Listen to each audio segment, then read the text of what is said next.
Hi there, it's me, Jordan Van Haslo. Welcome to Jordan Van Haslo and Friends live on Hot 702.5 FM Las Vegas. Let's get on with the show.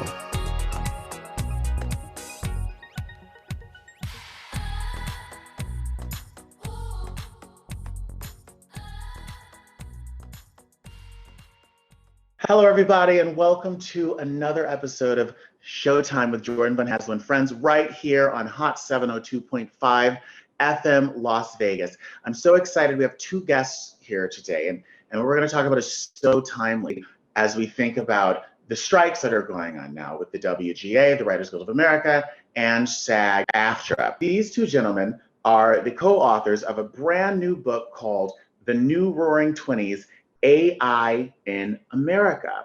This book is all about how AI has infiltrated our daily lives, right? Both good, bad, and in between. So these two gentlemen, we have Zane Pilzer, who's the author of 13 New York Times best-selling books in 25 different languages, and Stephen P. Jarchow, who has been involved in the production and distribution of over 250 films and TV series. He's also a real estate investor, but his work in media has resulted in 2 Academy Awards and 5 Emmy nominations. And they've come together to shine a light on AI technology, one of the hottest topics of today, and something that is on everybody's mind. So welcome, gentlemen. Thank you so much for joining us this week. Our pleasure.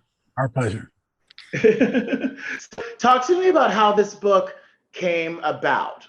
Because, I think for like the general public, it seems like AI is something that's kind of a new topic.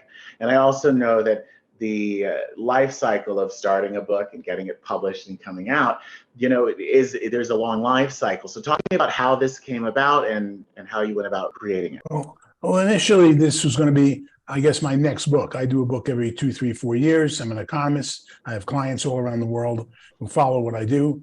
I used to work for the White House in 2 administrations, and I started focusing on what's going to be changing and what's coming in economics. It became very clear to me that this was not going to be a book that said the next 10 years. It was going to be a book that said the new Roaring Twenties, because that's what it's about. That's the conclusion of what AI and technology are bringing to our world. So I started writing the new Roaring Twenties. Steve and I have collaborated on projects in business in Russia, Vladivostok, all around the world. We both were contributing editors of the same publication 40 years ago. I needed some help near the end of the book. I'd learned the outline, and Steve was available. And I said, Steve, let's jump on this. So this is our first collaboration. We have very diverse backgrounds, but we're best of friends for 40 years.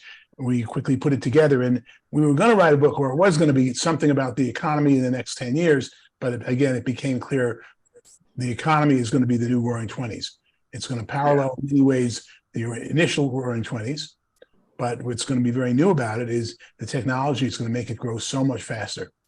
And it's going to everything in our lives. And then all of a sudden, just as the book's coming out, the world caught up with us. People stopped asking us, what's AI? What's the gig economy? What are you guys, what's a robot? And how does it affect me?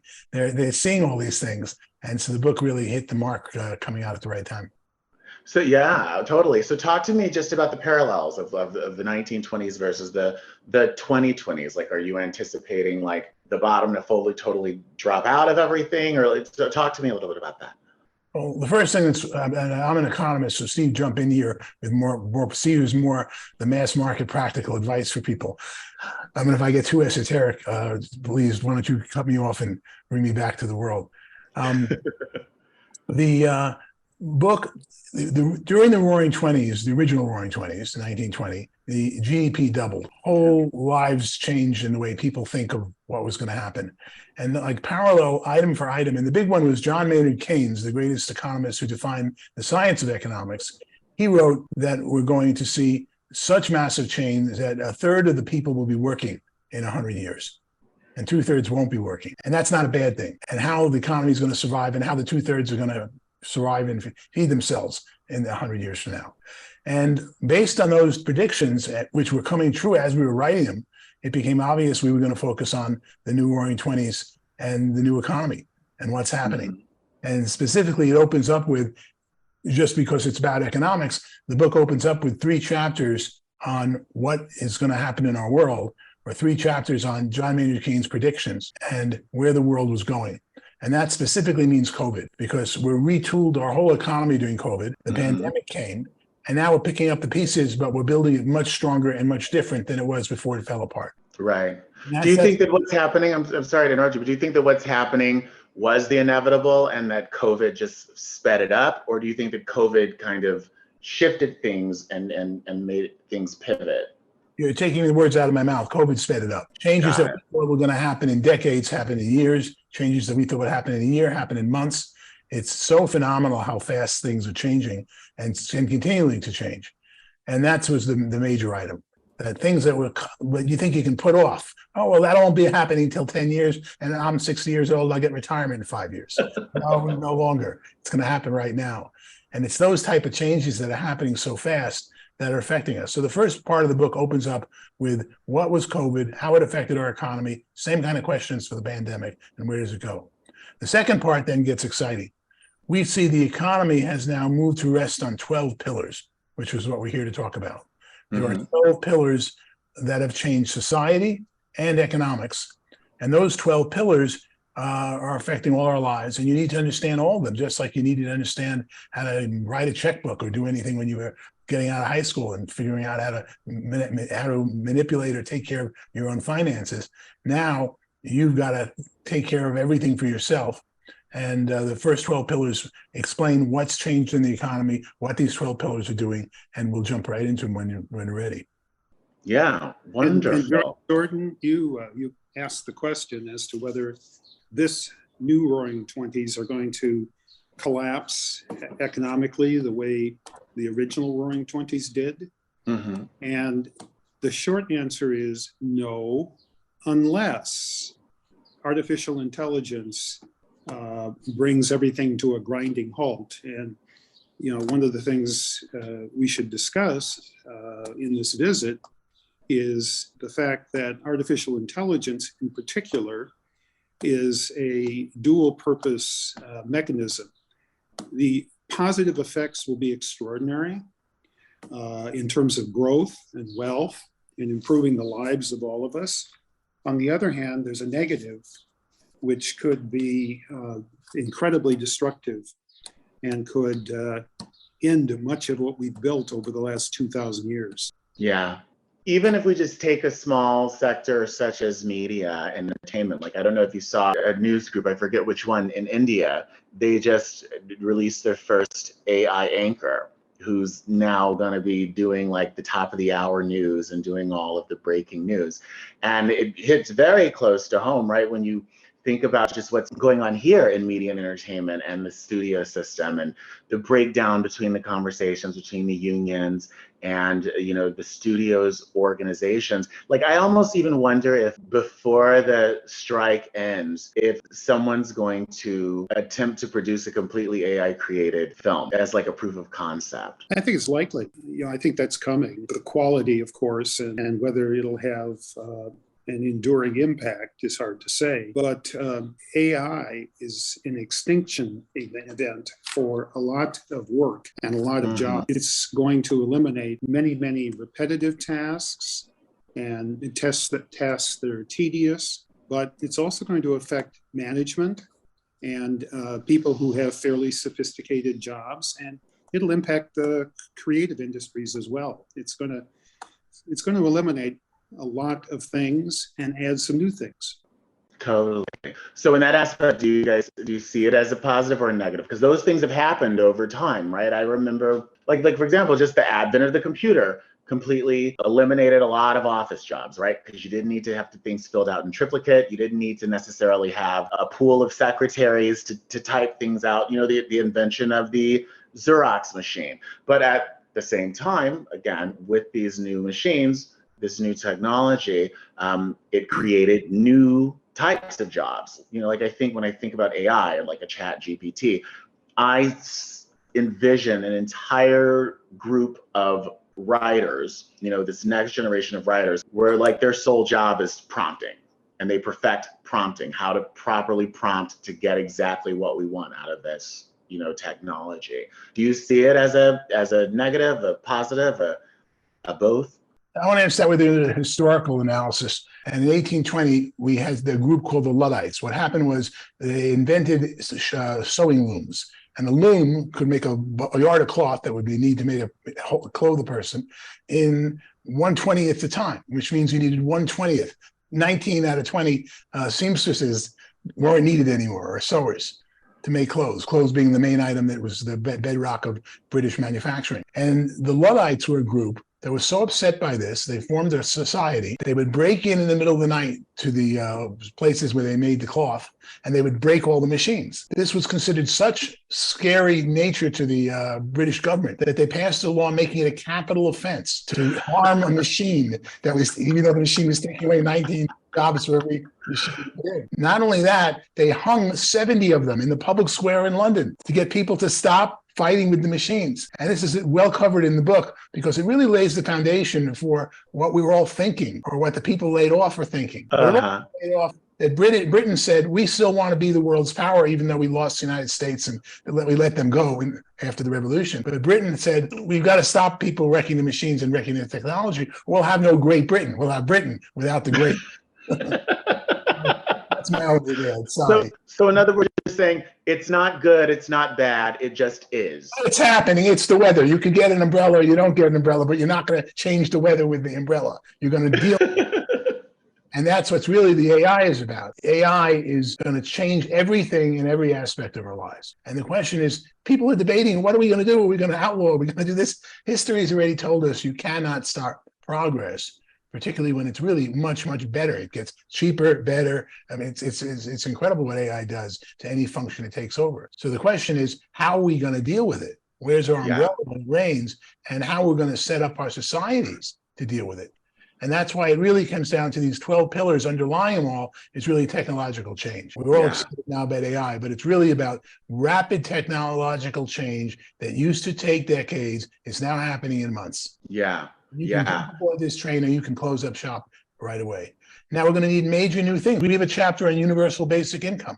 I worked for Ronald Reagan 6 years. I'm a Republican economist, and I'm calling for universal basic income so that everybody needs something, some stipend to live on. And people are going, well, Paul, isn't that not Republican? I go, we don't have a choice anymore. This isn't like we can debate if we're going to allow people to starve in the streets, because now it's everybody. It's no longer of a different race or different background or we didn't care about. It's now you, it's your children, it's everyone. So we've analyzed universal basic income as one of the pillars. So everyone wants to get into that, these 12 pillars. So universal basic income. Well, let's just to keep them in order. The first one is technology. And see, so my voice is not totally repetitive here. I'll jump in when you want to add one, but we're going through 12, and I appreciate this much time, Jordan. Absolutely. I appreciate what you're bringing to the table. We haven't gotten to cover in the media all 12, and let's see if we can get through. The first one is technology. Technology is lowering the cost and raising the quality. Think of that. It sounds like inverse. It's getting cheaper, and yet it's getting better. And that's happening across the board on everything. So the first one is massive technology, which frankly I've written about in my prior 12 books. I wrote a book called Unlimited Wealth that explained how technology is changing everything. Sam Walton, then the richest man in the world when he was still alive, said, this is the most important book I've ever read. And he's on the back cover of it right now. So I've been following technology as a writer. I haven't been following the social aspects the way Steve has, making movies, but that's the first pillar. And that has changed everything, because technology used to be a constant. You were born and died in the Iron Age. You were born and died in the Stone Age. So if you didn't follow it, what your father taught you would carry you the rest of your life. Today, technology changes so fast, multiple times during a lifetime, you're going to have several careers during your lifetime. Totally. It's not, I'm giving you an option. This is going to happen to you. It's like what it is. It's so funny. Like, I remember thinking about this. My great grandmother lived until she was, I think, 104. And she was born in 1904. And I remember when I was going to her funeral, thinking about the fact that, oh my goodness, when this woman was born, it wouldn't have been strange to travel by horse-drawn carriage.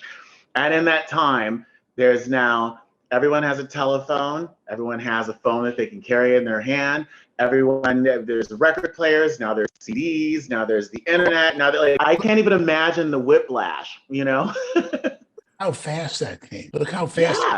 Everyone got a smartphone with pictures, with everything. months. And every little kid's got one, to where everybody's wired into the universe today, into the megaverse. Totally. And 30 years ago, honestly, it still would be kind of like in 1991, if I had said, okay, guess what? In about 25 years, your phone is going to be your photo album, your record player, your television set, your telephone, your fax machine, you'd be like, get the hell out of here. Your bank. Going to be your bank also. Your bank, yeah. Right. And not only that, your phone is you. It's soon going to go from the phone to something that you inject in your body, and your whole body powers it, and you just see Totally. it. It's like with Google Eyesight. So it's really going to become part of your body that you and I, Jordan, can communicate in any way. And we can share feelings, we can share smells, you can share everything. They already have new movie theaters. I'm investor in a company now that's brought film to smell. So when you're watching smell-o-vision, but there are 40 basic smells that they add now to the movie, because that's how that's what makes live theater versus movies. What's going on now? So you're absolutely right. So the first one is technology is rapidly changing. There's nothing you can do about it, but it never changed this fast. The second pillar that's changing, and these are what we call the first 6 are economic pillars, the next 6 are social. The next one is energy. Energy as we know it, to get in a car, to light a house, is effectively becoming free. We highlight in the book a man, Shurya Harakawa, who won the Nobel Prize for Physics, and he was an outcast, and he never went to the right colleges or any item, but he invented the LED light bulb. The LED light bulb is a 20-to-1 lift in lighting. Replacing just unscrewing or incandescent, putting in an LED is the equivalent of all of the GDP of Japan. And it doesn't ever wear out effectively in your lifetime, even though they claim 20 years. That's all we know. 30 years from now, we'll know if it lasts 30 or 40 or 50 years. But right now, we know it really doesn't go away. And LED light bulbs do so much. Another example on energy is going to be free in many cases. We covered the day in the book on April 20th, 2020. And on that day, people who were shipping oil found their customers, especially when COVID shut things down, didn't want the oil. So they made a deal. People would pay you to take my oil, because if I have an oil well that's drilling, I can't shut it down. If I shut it down, I can't turn it back on for less than a few $1 million. So I want to keep my oil flowing. I'm calling up the producers and I'm calling up the tankers and saying, come get it. Price of oil fell, Texas crude, to $40 negative a barrel. Hear what I just said? Wow. Not $40 a barrel for oil. It's I'll pay you $40, but you better show up here on that day and get this oil out of this well in Saudi Arabia and go ship it to New Jersey and figure out what to do with it there. But don't stop it, because if the oil stops flowing, the world stops flowing as we know it. So producers of energy were basically paying people to take their energy. We have an example after example. Got me pissed off at Con Ed. I just got a bill. Totally. These guys are so out of business, and the oil producing nations know they're right behind them. And we go through this in the book. This isn't something that we're predicting. This is something that's happening. They're just keeping you from it. And that's what's happening. A third economic pillar that's changing things is structural unemployment. And that's really what I talked about a little earlier. Your job is massively going to change. What people are now doing with 100 people are going to be doing with 10 people. And me into almost any company today, or anyone could walk into any company and just talk to the owners and managers and say, we can do all this with half the number of people. Or we can double our sales. We can keep the number of people and double our number of customers. Or we can quadruple our number of customers and hire equal number of employees we have. Because now when our price is so low, people want to jump on it. So structural unemployment is a big key in the book. The fourth, of course, is AI itself and robot. AI is nothing more than a robot. And initially it's AI. We're using robots with keys and text and putting it together. But AI is a robot that the robot will type your term paper. That's what they're all upset with right now. But the really interesting things are what AI is going to do in changing every aspect of everything we do. And that's robots. The next one, there's 2 more economic pillars, is the gig economy. You no longer need a company to work for. What do? Go on the web, find someone who wants to pay you to do it yourself. And you work at home, and the gig economy is so phenomenal because you're in control of every aspect. And this is true, but at the same time, right, the alternative is that you also don't have health insurance necessarily. You also don't necessarily have a... Great point. Stay on there. Let's go one by one. You don't have health insurance. Great. So we need to change things to get health insurance. Up till now, we've been debating private versus public health insurance. I've written 4 books on health insurance and employment. I've started 2 companies in that field, but it doesn't work. health insurance now needs to be provided by a government entity. The rest of the world has caught that up. The US is right behind them. And then the sixth one is universal basic income. This is no longer debate. You can't release people from prison and not give them basic money for food. They're going to beat you the same day because they're going to get hungry. The only is universal basic income. And more than that is UBI affects everything. So universal basic income, I show in the book, is really a whole new industry. And that whole new industry is coming to allow people some basic amount to live while they figure out what they really like doing. And we can afford this because underlying this is not a 3 or 10% economic growth. It's a 300%, 3 times, 4 times, massive economic growth and massive economic output to pay for universal basic income. And that is an industry unto itself, because there'll be companies who just say, let me distribute the universal basic income. Let me get better deals. It's an overnight $4 trillion industry in the US alone. Right. And it seems like it'll be necessary when you talk about like systematic unemployment, right? And there's this transition to a gig economy. Like there's like, even if we, again, I stay in like just the media industry because that's my industry, but just even if you look at what's going on in the media industry, every organization doing massive layoffs and doing massive restructuring, like you have just a bunch of people who are skilled in one particular area with nowhere to go. Right. And we're all richer when they have a universal basic income or some area to buy our products or to go see the movie. Everybody benefits. And most products today are operating under a model called we call it zero marginal product cost. How much extra does it cost for someone to walk into one of Steve's movies in a theater that Steve might physically already own? Nothing. And you give away the seat, then the guy buys popcorn. To the outside, you're crazy man letting people in your movies free, but you're letting them buy popcorn food and then come back to the sequel and develop a market in a whole new industry. And totally. So there's 6 economic pillars we should take a pause on and just review. Technology, rapid changes. Energy, it's becoming negative. It's free. Structural unemployment, massive changes in how we hire people. AI itself and robots is going to be affecting everything. Anybody who has any business, anything they do needs to say, I do it this way now. How can I use AI to do it better tomorrow? And that comes either in a show or driving a car.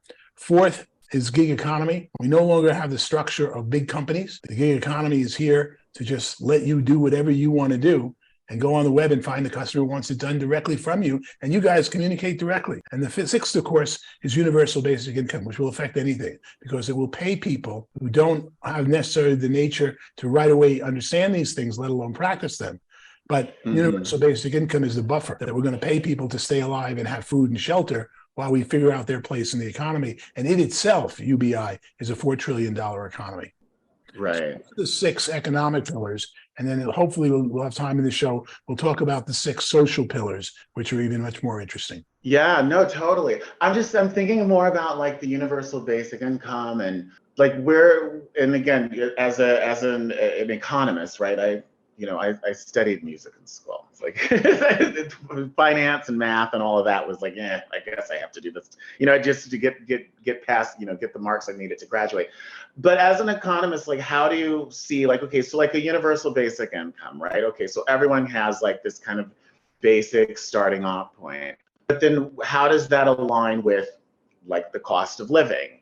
And where does that, I think one of the things when you think of like a lot of really conservative people when it comes to social welfare, et cetera, there's kind of this idea that these people are getting something for free or these people are getting something else. Like, how do you see the universal basic income both allowing people to live, but at the same time, not necessarily living solely off becoming productive contributors to our community and society? In the book, I lay out the questions we're going to have to understand. And so Steve and I explained, it's not like we're just going to walk away and make everybody a millionaire. I call for in the book UBI of $1,000 a person. So a household of 2 or 3 people might have 2,000 or 3,000 a month, or it might be 1,000 a whole family. It's not a lot of money, but it's enough money to buy basic food and preparation, particularly when there's a whole industry now supplying things at low prices to the people who get universal basic income. So it's something that everybody has to have, but it's not enough that you go, gee, I'm going to get my Tesla on universal basic income. It's started. The better example is we have a chapter in the social chapters called Gross National Happiness. Right. National happiness rates each country in terms of happiness. And basically, if you drop a pin into Denmark, we'll start with Copenhagen, and then start drawing circles around that pin going out, the further you get away from Denmark, the less happy people are as you head towards China on the east and the United States on the west. Why? Because those countries like Denmark have great safety nets. The people are still working, they're massively productive, their GDP is the same as the US, but they're not being forced to do things they don't want to do. And most important, when they lose their job, they go, well, let me go find a new job. They say they keep their house, they keep their car so they can drive to work. You take away everything the way we do in the US when someone's life changes due to the job changing, the job changes, they lose their job, they can't get started again. So the safety net we find is the thing that people want. Remember, it's a net. It's not going to give away money and make everyone kind of rich. It's going to be a net to cover you if you fall. Totally. And so that's where universal basic income comes in, and it ties into the social pillar of gross national happiness. What we really want is to be happy. And I don't want to jump into now, unless someone wants to cover or review something in the 6 social pillars. The 6 social pillars, and these are pillars of our economy that are going to change everything. The first one is the millennials, and I really should throw in Gen Z in that. We're dealing with a complete fundamental change among young people. Not like they like this brand of rock music, so they're listening to this. But just the way that they operate. And I say this is like a Gen Xer, interacting with Gen Zers and millennials. Like there's a completely different mentality in terms of just how they approach life, because they don't remember life BT, like before technology, before the internet, before so just the way that they come at things are different. It's conspicuous consumption defined the baby boom. They don't want a house and another bigger house and a couple of cars and more cars. They want just a minimal amount. They look at that stuff as it takes more time to maintain an extra car than the joy I get out of driving it. Why don't I live with one car? Or why don't I live in the sharing revolution, that's a social pillar, with 3 cars that 9 of us share? Because I can show you the mathematics. That's a lot better than 2 people sharing a car. Have 9 people share 3 cars. Mathematically, you'll find it's much easier to have one when you want it. We've already in the private. But do you think that mentality comes though from the fact that as this group of people came of age, cost of living is completely different than it was 30 years beforehand? We were starting to really move more towards the gig economy, as you mentioned, versus, I'm going to get a job with GE and work there for 45 years and get my pension. Do you think that a lot of these other pillars really inform how Gen Z, how the millennials? They saw their parents got ripped off on that promise. They were there when their father got kicked out of GE. And the first guy, or the CEO of GE got kicked out. It wasn't just management.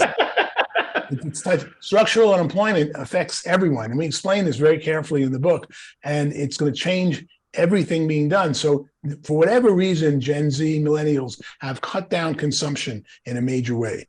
They don't want a 5,000-foot house. They want a 2,000-foot house or 3,000. They don't need extra rooms. And the sharing, the listing the social pillars, millennials, and also throw Gen Z in there. Sharing revolution. I will share what I have. It's much better. Or let Uber, let my friend drive me. 3, consumer surplus. Consumer surplus is today when you produce a product for someone, you no longer want them satisfied. You're dead unless they're very satisfied and they get on the web and start raving about it.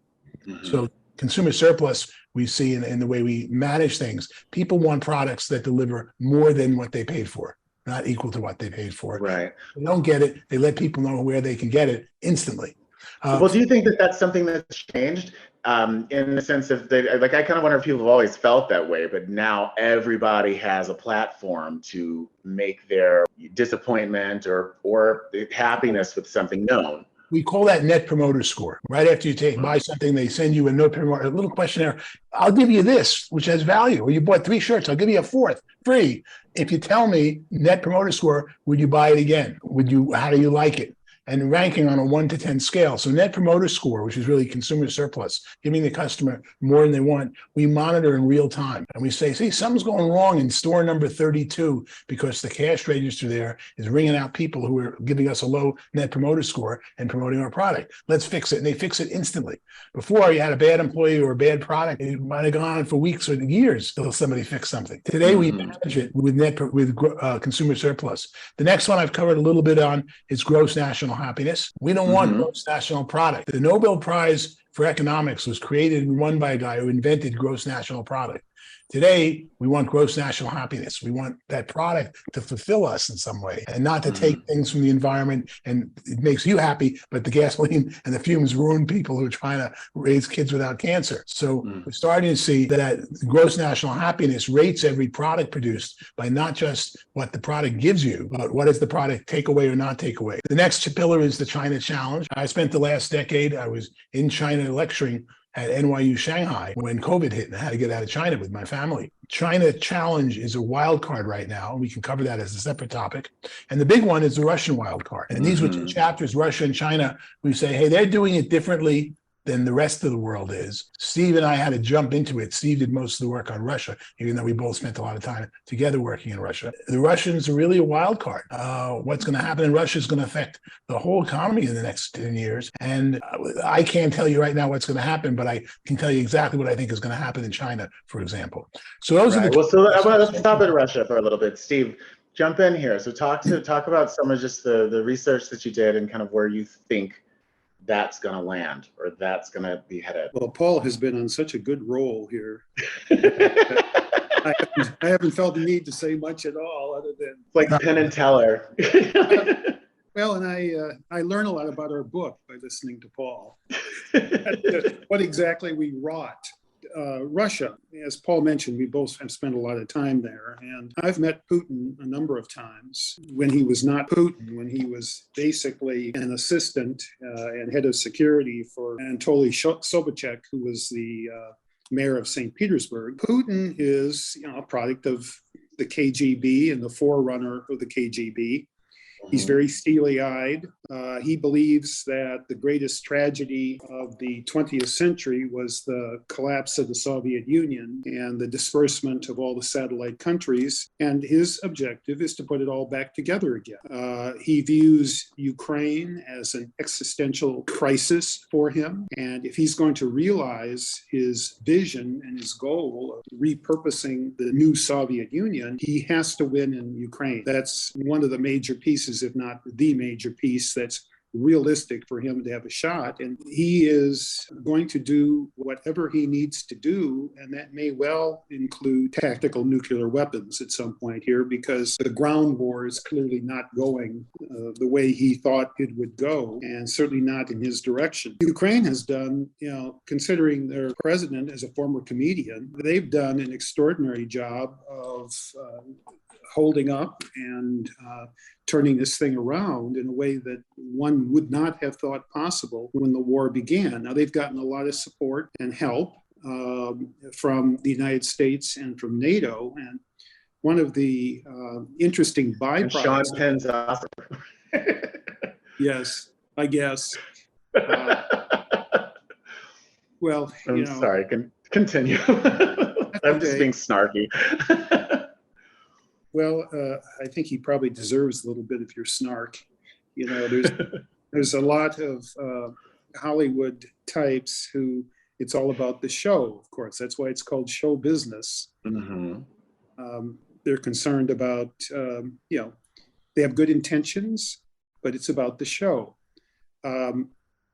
What has happened as a byproduct of this war is that NATO has become revitalized and has become an incredibly strong alliance with the admission of Finland coming. Finland has an 800 meter border with Russia, and that's the longest border in Europe, and Putin has surrounded himself with, I said 800 meter, it's actually,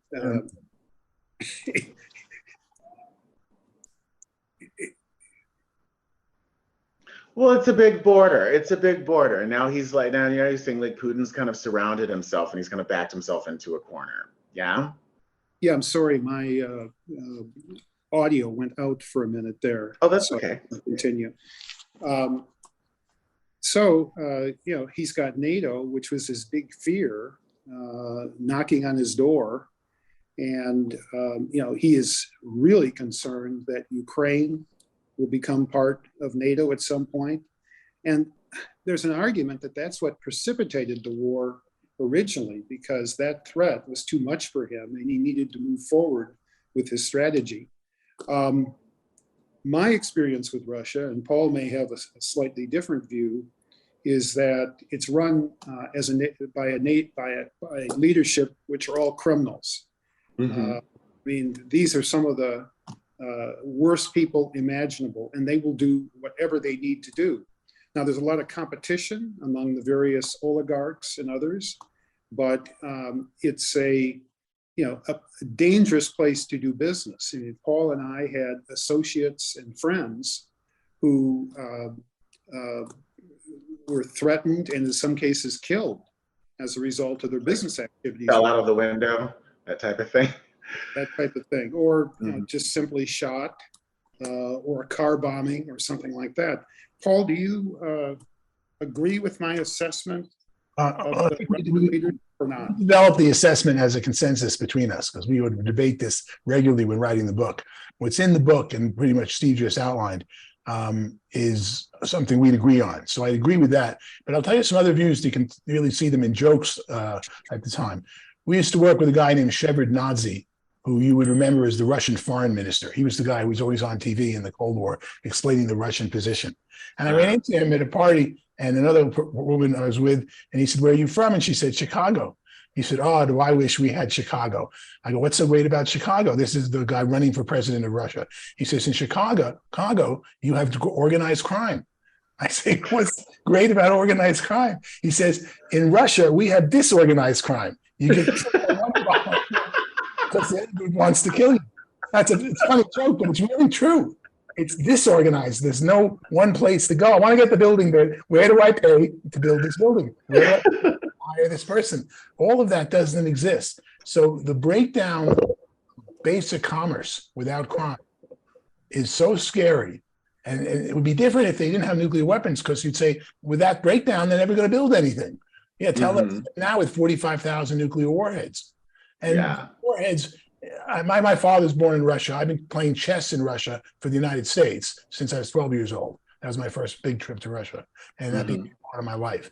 So I'm well aware of like all the politics we talk between chess games. And where was I just saying? Russia is in a very scary spot right now because they're so heavily armed. And if you think they're going to watch their boys, not mercenaries next time, but real soldiers, 18-year-old boys who have mothers and fathers who love them, get killed when they're going to sit on all those nuclear bombs that could end this war the same day. It's not a pleasant way to think of ending it, but they have enough nuclear bombs to eliminate Ukraine as a physical entity. I know that that's horrible, but think of it. It's just a question of how many Russian boys are going to die. Right. Terribly painful deaths or end up in a Ukrainian prison camp. And Russia doesn't say one day, "I'll drop this nuclear bomb on this in Ukraine unless you let them go." It's a funny issue that we're fighting with sticks and stones when one side is heavily armed with massive amount of nuclear bombs that they don't want to use. But I love my children. I don't know what I would do to keep my 4 children alive, but it would be a hell of a lot of violent stuff I would possibly do that I don't think I'm capable of if my 4 children are dying. Yeah. So with that said, going to the pillars of Russia and China, do you ultimately see a World War III? No. What I see is a Russian wild card. What we explain in the book, and Steve really put most of that chapter together, is the Russians could do this, they could do this, they could do that, they could do this. We don't know. So we're going to arm you with how Russia fits in the world economic stage, how Russia can control things like grain prices in Ukraine, even though they're not in Ukraine and they don't make grain. And we're going to give you the tools you need when you buy the book and read it and follow it to say, "Oh, wow, I've got to buy these stocks because now it makes sense based on the foundation of the new economy I got in the chapter called The Russian Wild Card." So we're very proud of this. I'm sorry I can holding it, but there's a whole chapter here that lets you become the analyst for Russia, because we can't tell you what's going to happen to Putin next year, but we can tell you what's going to happen to the Russian economy and world economy if certain things happen to Putin. And you have to watch and see if they're going to happen. Totally. Okay, so we got China, or we have Russia, we got the pillar of China. How many more pillars are there after that? 6 pillars. I want to get you to all the pillars. I want to get through all the pillars. We've covered all of them. We haven't covered China, but remember the pillars, 6 of them are economic: technology, energy, structural unemployment, AI, gig economy, and universal basic income. The Right. other 6 pillars are social changes. And Yeah. they're massive changes. They are the millennials or Gen Zers. They don't want a big house. They want a smaller house. And they want to Right. trim it down, and they're happier and it's less to manage. Well, it sounds like a lot of it is because of those economic pillars, right? Like Yes. if I'm working in a gig economy and I need a universal basic income just to like make sure that I'm, not homeless and hungry, I think socially I'm not gonna be as conspicuous of a spender and all of those things, because it sounds like we have to. It sounds like ultimately, even though technology ostensibly makes things easier, it sounds like with technology we have to work harder or work more for less. No, I don't agree with that. You can choose to work harder or less. You can make your choices of how you're going to work. You can have buffer times between jobs. Ultimately, the major message, the economy is going to soar. The book is the new Roaring Twenties, not the world's falling apart. But it's going to soar in some way that it's going to be massive redistribution of wealth. So the amount of certain people are going to get very, very rich, and people who are my business clients, they're just interested in reading the book, understanding the new world order, and saying, how is this going to affect our business and we can double profits? Other people are thinking, I'm going to live in a much better world. I'm going to live in a world where my son or daughter can get this new job and figure out what they want to do. And you now have that option. So we're dealing with the economic pillars provide the structure, as it always has in history, for a new social structure. And the new social structure are our 6 social pillars. Right. Okay. All right. Paul, could you comment on China and what you hope for the U.S.-China relationship? Good. Steve and I together spent the 1980s and 90s in Russia. I took off for China in the early 2000s, and I've been lecturing at Shanghai University. I've been doing commencement speeches throughout China, and frankly, working with a lot of Chinese companies and the Chinese government. My books are extremely popular in China. In fact, much more popular than they are in the U.S. So, they're very popular here. I shouldn't say they're not, but it's not. It's a very different world what the Chinese products is. The U.S. economy as it sits today, China is the dominant player. So walk around the room you're in, from your microphone to the cable on your ears to everything. All this stuff was made in China. The clothing you buy is made in China. There might be a few designer things coming out of Italy, but they make them in mass. They make them in China. China has become the world's manufacturer, and the supply chain from China, we are massively dependent on. People who are dependent are going to go, I don't care about politics, but I need my clothes. I need my car to run. I need my Apple computer. All that comes out of China. And China, there's no way to stop that or unwind it. We've built our economy. Now, the good news, they're the same way. People don't realize that the Chinese-American trade is almost two-way equal. There's a huge amount of trade of things made in the U.S. that goes to China. And the Chinese people, more important, they want to watch U.S. movies. They have laws on how many Chinese movies, U.S. movies can be imported because they don't want their Chinese people growing up as Americans. You watch all these movies, you know what you think like? An American. And you become an American and you get American values from those movies. And China's worried about it. We're killing China and selling values over there. And they know that. And so China now. Paul, one of the things they're doing in China is reducing the influx of American movies. More and more, the emphasis is on Chinese movies, and particularly movies that are very patriotic, because the Chinese government is concerned about this continuing American influence that you're describing. Right, but you can't stop it. You can't stop the internet. And No. the first thing you learn when you go to China, I would say, Jordan, here is a VPN. You don't know what that is maybe now, but you know it real quick when you go to China. It lets you or anything you want very quickly. China, now on the other side, we're dependent on China. China is totally dependent on us. And anyone who thinks it would be like, I can't think of the analogy, but there's no way that's breaking apart.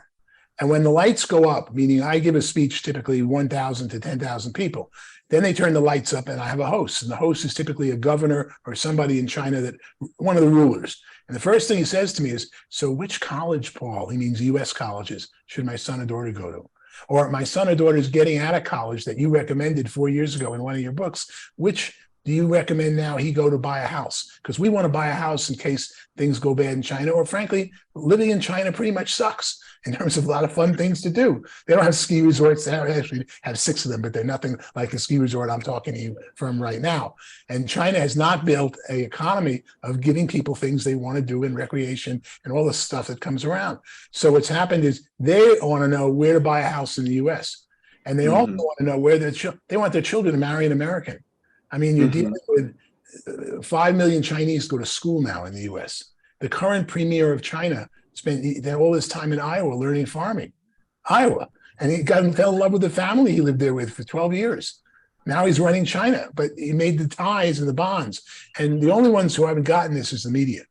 The media and a couple of politicians who, they can't get votes other ways, so why don't we get people scared there's a war coming?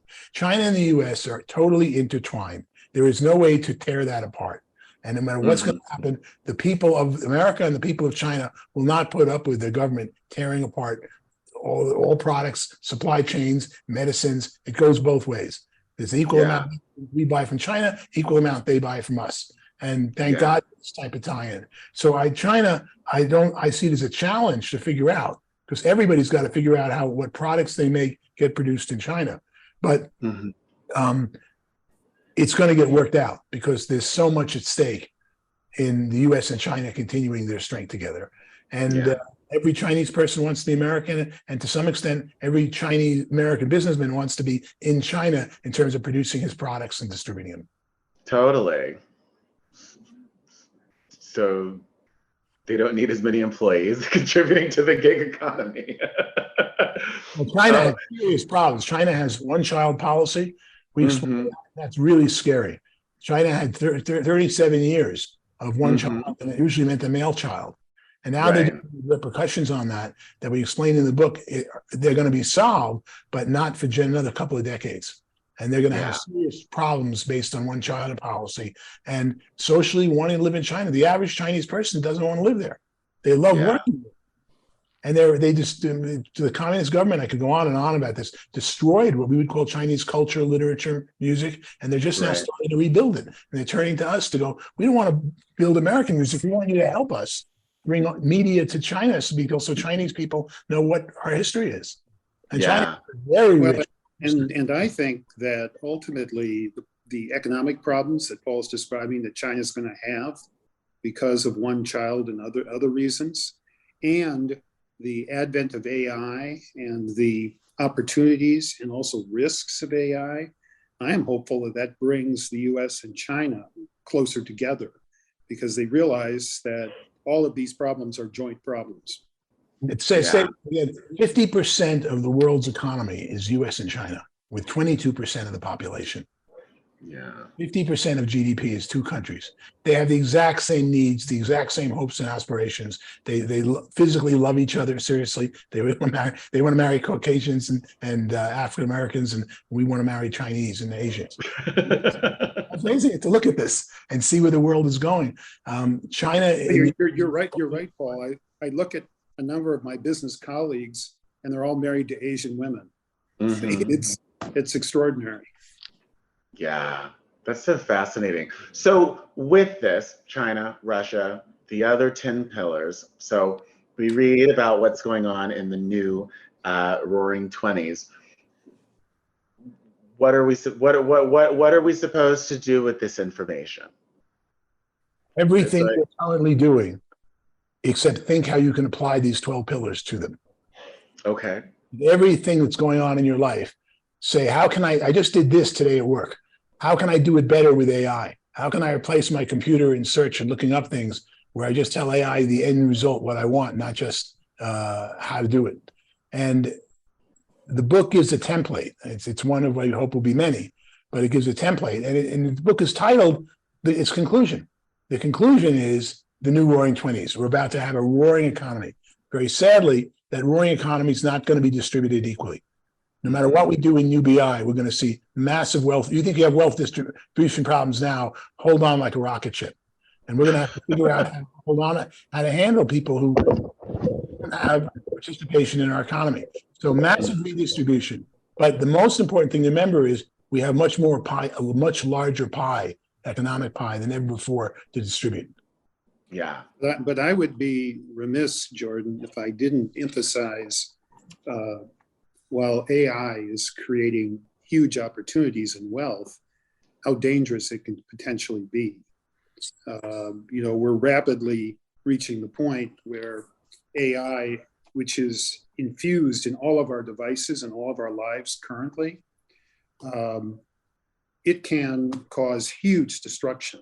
Algorithms make mistakes. We've already seen social media, which is a crude form of AI, and the misinformation and damage that has done.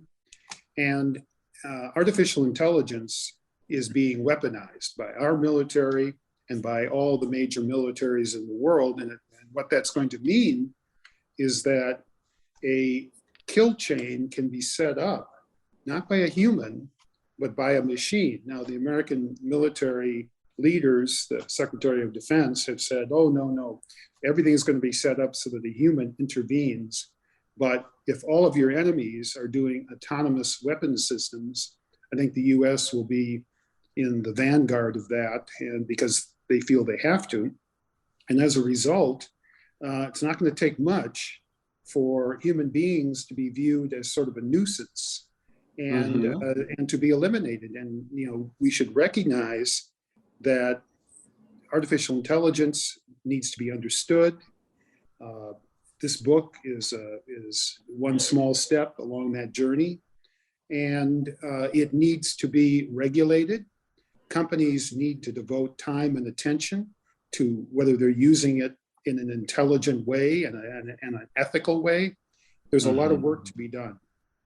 Well, and that's a very interesting point. And I wonder, what happens when it gets to the point where it has evolved to where, it's truly autonomous. Like, I know my own phone sometimes listens to me and responds in ways that it's like, oh my God, I wasn't talking to you. So right. I wonder so what happens when we get to that tipping point where we can't control it? Well, it may decide that we're not necessary. There's a theorem that asks the question, why haven't we been approached by extraterrestrial life? Why, this is, the universe is so huge, and there should be somebody that has made contact with us. Well, one of the answers could be that as a civilization, an organic civilization of carbon-based inhabitants, reaches a point where they develop artificial intelligence at some point takes over and decides it's not important to communicate with these lowly human beings or other beings because they're not at the same level. And artificial intelligence is going to exceed what we can do in all respects. The question is whether we let it get out of hand, and I have some great fear in that regard. Yeah. Wow. So I don't know if I really don't know if I should be optimistic or have a pit in my stomach as we move further into the new Roaring Twenties. Well, on this particular call, Jordan, Paul has been presenting a very clear and optimistic picture, and I've been sort of Cassandra talking about the challenges in Russia and the challenges with AI, but sometimes we change our positions in that regard. And Paul's on the negative side and I'm on the positive side, but not this call. Well, I love it. I wish I could literally sit here and talk to you guys for the rest of the afternoon, but unfortunately, I happen to share real estate on this station with other shows. So thank you both so very much for coming on board. I really, this is a really interesting conversation.